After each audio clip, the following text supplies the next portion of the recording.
Bonsoir à toutes et à tous. C'est un plaisir d'être avec vous pour votre journal de ce jeudi 18 septembre. Voici les principales informations que nous allons développer. La gratuité des cantines scolaires ou des tickets alimentaires pour les plus modestes, ce sont certaines des annonces de Moetai Broderson aujourd'hui à l'occasion de l'ouverture de la session budgétaire. Enrichir le lexique du Réo Tahiti et faire participer les passionnés de linguistique volontaire, c'est l'objectif d'un séminaire organisé aujourd'hui par l'Académie tahitienne. Nous allons en parler avec le directeur de l'institution, Emmanuel Nauta.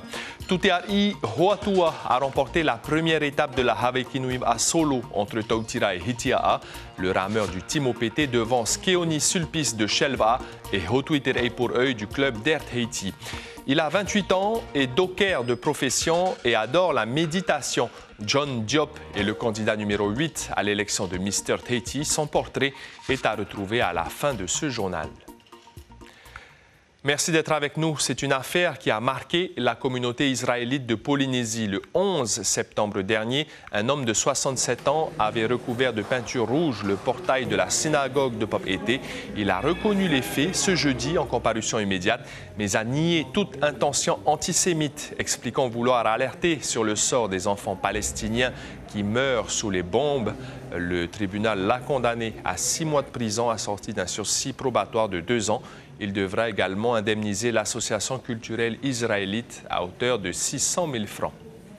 La session budgétaire s'est ouverte ce matin à l'Assemblée et dans son discours, le président de la Polynésie a présenté la politique du budget à venir. Moetai Broderson a déroulé une série de mesures attendues pour l'année 2026, tout en pointant du doigt ses prédécesseurs. Les explications de Suliane Favnek et Patrick Régis.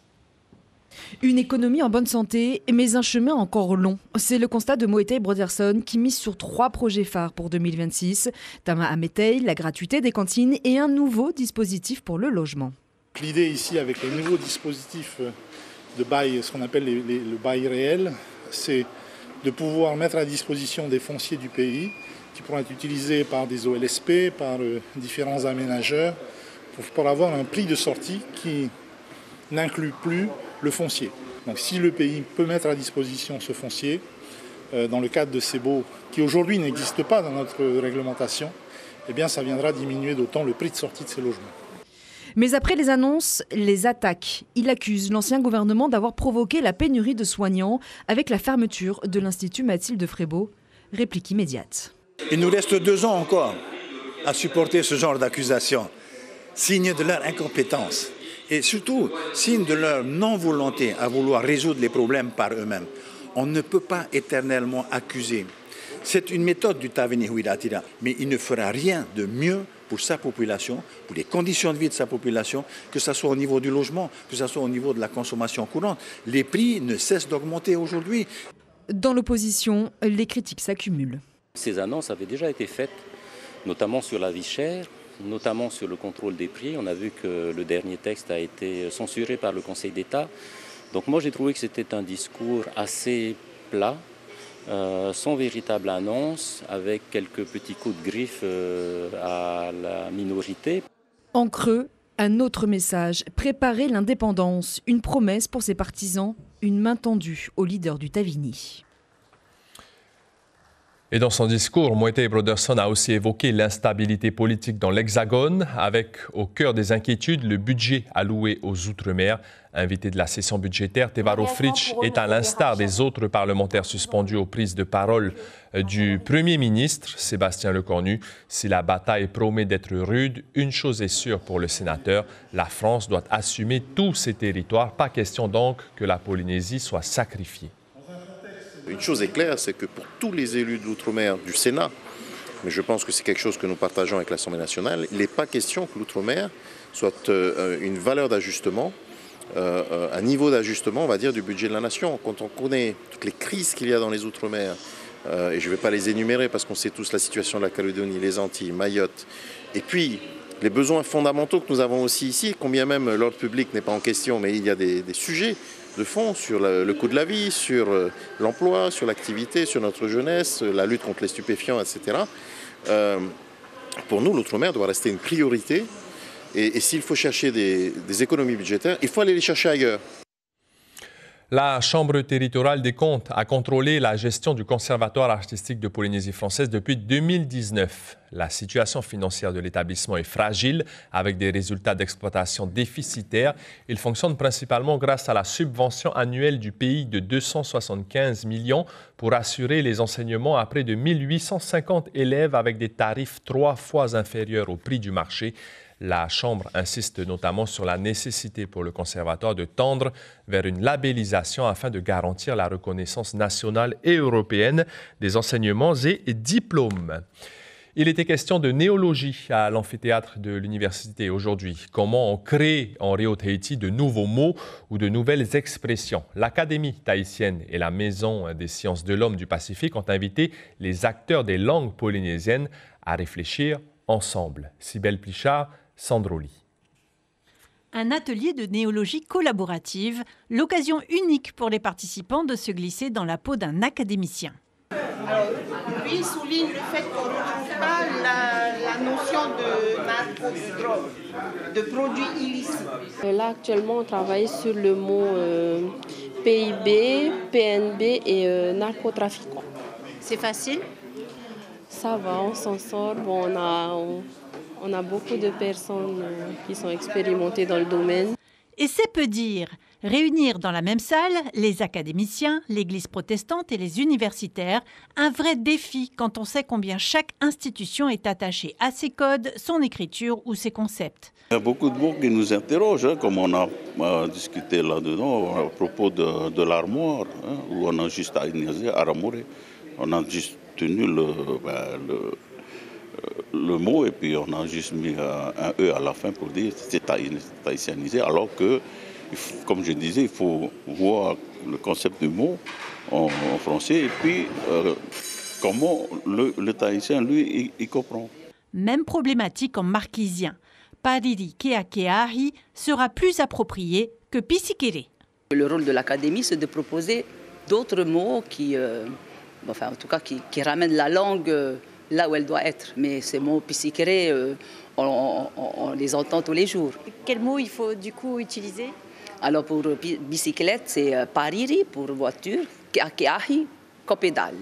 Pariri keakeahi. Une première journée de réflexion qui pourrait aboutir à un protocole commun de travail et peut-être même la création d'une commission de suivi. Le signe, en tout cas, que le Réau Tahiti est bien vivant. Et pour aller plus loin sur ce sujet, nous recevons le directeur du Farevan 1, l'Académie tahitienne. Bonsoir Emmanuel Nauta. Bonsoir. Merci d'avoir accepté notre invitation. Alors, comme l'a dit Cybèle Plichard dans ce sujet, réunir les académiciens, les universitaires ou encore l'Église protestante maohi, c'était déjà un petit exploit. Alors, est-ce que vous êtes satisfait d'avoir réuni ce beau monde? Alors, non seulement satisfait, mais comblé. D'autant plus que de la vie générale, j'ai ressenti de la satisfaction. Alors, il n'y avait pas que l'Église protestante, il y avait toutes les représentants de toutes les confessions religieuses. Donc, à côté de ça, il y a eu des professeurs, il y a des individus qui sont invités même parce qu'ils ont entendu, déjà à l'invité café d'hier, et ça les a tellement intéressés qu'ils sont venus, qu'ils sont incrustés. C'était très bien. Emmanuel Nauta, est-ce que ça veut dire qu'aujourd'hui, cette dualité entre l'Église protestante maohi et l'Académie tahitienne, c'est fini? Vous voulez travailler ensemble? Alors, je ne parle pas sur le principe de la dualité, je parle sur le principe de l'unicité. C'est-à-dire que nous avons, au niveau de Farevana, décidé d'approcher tous les acteurs qui œuvrent dans le domaine de la langue, donc sans distinction. Donc, on ne va pas commencer par dire, bon, on n'est pas d'accord, on va dire sur quel point nous sommes d'accord et comment nous pouvons procéder pour davantage faire progresser le Réau Tahiti. On a entendu aussi le président de l'Église protestante maohi qui parle de certains mots qui ne font pas l'unanimité. Est-ce que l'Académie tahitienne est prête à discuter sur certaines traductions? Alors, de manière générale, nous créons des mots. Mais ce n'est pas nous qui validons en réalité, c'est la population. Donc si des mots circulent et sont utilisés de manière constante et régulière, ils sont validés.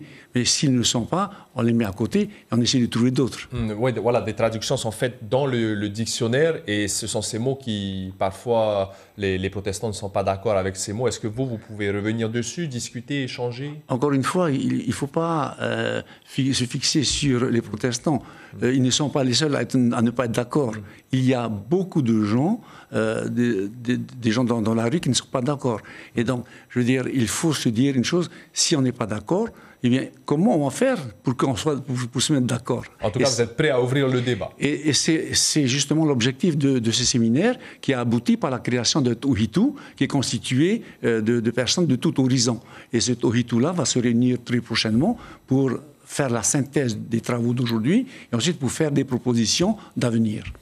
Toute dernière question, la néologie, c'est donc le principe de créer des mots. Actuellement, comment ça fonctionne à l'Académie pour justement traduire certains mots? Alors, la première chose à faire, c'est d'abord de comprendre le sens. Et en fonction du sens, se repérer par rapport aux ressources locales. Donc, les dictionnaires, les lexiques. Est-ce qu'il n'y a pas des mots dont le sens se rapproche? S'il y a des synonymes, on peut étendre ce synonyme à ce mot dont on veut traduire en tahitien. Si ça ne marche pas, eh bien, on essaie de voir si nos voisins du Pacifique, même nos voisins de la Polynésie, les Marquisiens, les Paumotu, s'ils n'ont pas déjà commencé à traduire, ou ils sont déjà des mots qui circulent. Je prends un exemple, le mot climat a été emprunté aux Maoris. Kahuarangi, qui est devenu Ahuarai. Donc, c'est un emprunt de ce qui se passe ailleurs et on adapte chez nous. Et si, d'aventure, on n'arrivait pas à trouver satisfaction dans cette procédure, mais on essaie de voir les étymologies de ces mots français.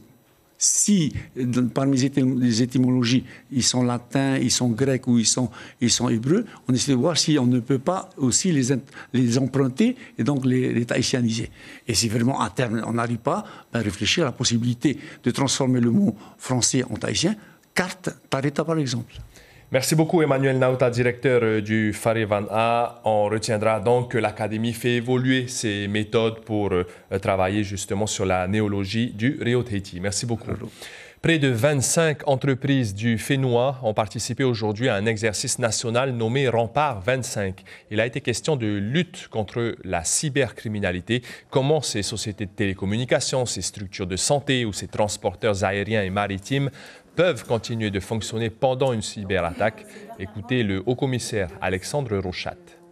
Donc l'idée c'était de savoir comment réagir en premier à une attaque cyber directement, puis ensuite gérer dans le temps, parce que c'est un sujet important qui est de gérer une fois qu'il y a eu cette attaque cyber et que des systèmes d'information, des systèmes de gestion, par exemple de gestion de réservation d'hôtels, tout ça sont perturbés.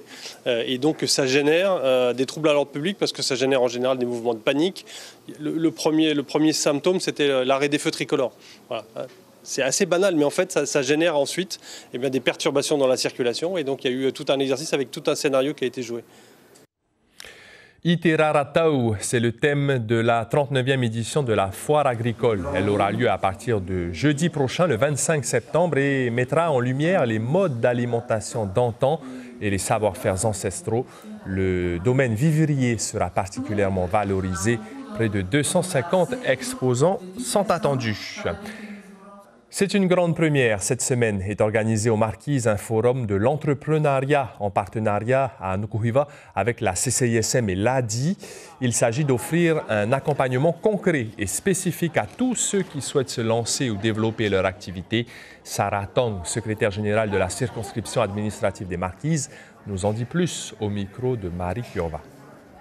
Nous avons remarqué que pour que l'entrepreneuriat ici aux îles Marquises soit des plus dynamiques, il y avait un fort besoin d'accompagnement, d'information et un besoin au fait que nos services et nos entités administratives viennent à la rencontre de nos futurs entrepreneurs. Beaucoup, en fait, nous ont fait part qu'ils avaient une petite idée, mais qu'ils ne savaient pas comment s'y prendre. Et c'est tout l'enjeu, en fait, de ce forum de l'entrepreneuriat, de réussir à leur apporter les réponses et l'accompagnement dont ils ont besoin pour pouvoir monter leur entreprise et faire fleurir l'entrepreneuriat ici aux Marquises.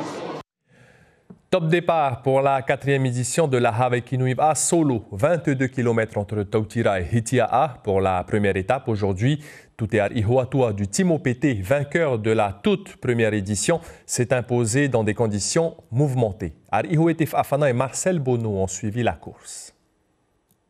C'est dans sa zone de confort que Tutear Ihoatua montre une fois de plus tout son potentiel.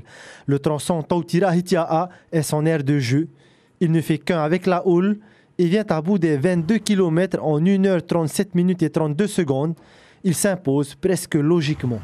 C'est un peu en ma faveur aussi. Je connais à peu près le spot vu qu'on fait de chez moi. Du coup, je connais comment manœuvrer ces vagues. En mi-deux coups, j'ai essayé d'imposer mon set. Et je suis revenu sur Keoni. À ce moment-là, quand j'ai commencé à prendre l'avance, je me suis juste amusé jusqu'à la fin. Keoni Sulpice fait partie de ceux qui prennent un bon départ. Il reste dans le sillage de Tutear le long de la course. Il entame la Hawaii-Kinuiv à Solo avec une belle deuxième place, de bon augure pour la suite. On a dit positif aujourd'hui. Bon, quand même difficile vers la fin. Je sentais que quand la fatigue commençait à arriver avant la passe, avec le courant aussi qui sortait, ça devenait plus difficile à prendre les vagues. Après, bon, on a eu du bon surf pendant la compétition. Mais dès le départ, j'ai pas hésité à aller devant. Après, bon, j'ai bien surfé. J'ai mené une grande partie de la course et on a peut-être les 20 dernières minutes. Tout a un meilleur cap que moi. Si la majorité des rameurs prend le cap le plus au large, seule une poignée ose rester près des côtes comme Kif Vernodon. Une stratégie qui le propulse à la 4e place de cette première étape. Je pense que ça a marché sur le premier tronçon de course. Après, sur la fin, quand je suis arrivé un peu au niveau du récif, j'ai vu que j'étais un peu éloigné de la passe. Je suis arrivé, je pense, en premier au rivage, mais après, le temps que je remonte à la passe, les autres qui sont passés par la droite. Du gros surf est encore prévu pour demain. Les rameurs prendront le départ à 10h à Hitia'a pour effectuer un parcours de 32 km jusqu'à Aroué. Un jeune marquisien de 19 ans, Chad Taupotini, s'apprête à participer à la finale nationale d'un des meilleurs apprentis de France à la fin du mois à Paris. Il s'est distingué lors des sélectives parmi les candidats polynésiens. Aujourd'hui, il veut vivre cette expérience à 100% et se prépare avec son professeur. Lucille Guichet, Mirko Vanfo. Allez, les desserts, on envoie. Précision et rapidité. Pour la finale nationale d'un des meilleurs apprentis de France, Chad devra réaliser une pinta défilée et un dessert diplomate aux fruits confits en un temps record.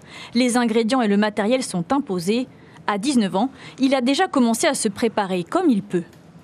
On a utilisé pour la pintade du poulet. On en a eu de la pintade, c'était de la pintade surgelée si je ne me trompe pas.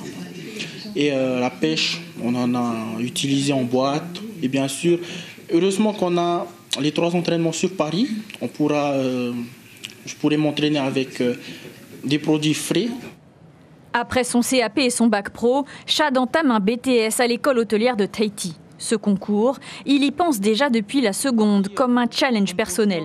À Paris, lors de la finale, il devra tirer son épingle du jeu parmi les 20 autres candidats. En 4h30, il doit faire le plat et en 5h, il doit faire dresser le dessert. Donc il y a beaucoup de techniques, on a mis beaucoup de techniques en place. Donc j'espère que ça va être un plus pour le concours. Donc il y a beaucoup de découpage, beaucoup de choses à mettre en application et à gérer, voilà, avec son stress. Chad part avec son professeur et un camarade de classe. Direction, la capitale et sa gastronomie. L'élection de Mr Tahiti arrive à grands pas et ce soir, on vous propose le portrait du candidat numéro 8, John Diop. À 28 ans, le jeune homme souhaite promouvoir l'introspection et la méditation en pleine nature, des loisirs qui contrastent avec son métier de docker. Melissa Chang et Patrick Sing l'ont rencontré à Motuuta. John n'a pas besoin de forcer le trait, sa carrure massive de docker impose naturellement le respect. Depuis 1 an et demi, il est aux commandes de son chariot élévateur sur le quai des Goélettes. Chaque jour, il se faufile au milieu de ce balai incessant de conteneurs. En fait, moi, je m'occupe plutôt de la logistique, c'est-à-dire que je rapproche toute la marchandise à côté du navire. Quand j'entends par marchandise, c'est tout ce qui est conteneurs, tout ce qui est matériaux de construction et tout ce qui doit partir, en fait. C'est un métier dont les journées ne se ressemblent pas. Donc c'est très challengeant à certains moments. C'est quelqu'un qui ne reste pas en place déjà. Du coup, il aime bien se lancer des défis en permanence. Que ce soit sportif, élection de beauté, et tout le temps de vie en tous les cas en général. Après le travail où se mêlent vacarme et poussière, le candidat numéro 8 retrouve son souffle dans le silence de la nature. Pour moi, ça me permet de m'évader un peu, de faire sortir un peu toutes les pensées que je dirais négatives de la journée. Et comme ça, lorsque je rentre, je laisse tout ça au travail et j'arrive à la maison et c'est d'autres pensées qui viennent. C'est juste histoire aussi d'être bien avec les personnes avec qui tu seras chez toi. Pour remporter l'écharpe de Mister Tahiti 2025, John devra s'imposer face aux 9 autres candidats le 27 septembre sur la scène de Tauata. L'information principale de ce jeudi 18 septembre, la session budgétaire a débuté aujourd'hui avec le discours du président Moetai Broderson. 3 annonces phares ont été faites, des tickets alimentaires pour les ménages, la gratuité des cantines scolaires et la mise à disposition du foncier par le pays pour faire baisser le prix de l'immobilier. Des orques ont été repérés ces derniers jours au large de Moorea. Ces prédateurs marins sont connus pour s'attaquer aux jeunes baleines. Plus d'infos sur notre site Internet. Demain, en radio, Tepuarau Iteritei, représentante à l'Assemblée de Polynésie au sein du groupe Tapurahu Iratira, sera l'invitée café. Elle viendra au nom de son groupe d'opposition commenter les choix budgétaires du gouvernement. Sur vos écrans, après ce journal, 2 épisodes de la série One Lane Bridge, puis 2 épisodes de 911 Lone Star. C'est la fin de ce journal qui s'est déroulé dans des conditions particulières en raison d'un mouvement de grève. Merci de votre fidélité. À partir de demain, retrouvez Suliane Favnek. Passez une très belle soirée et prenez bien soin de vous.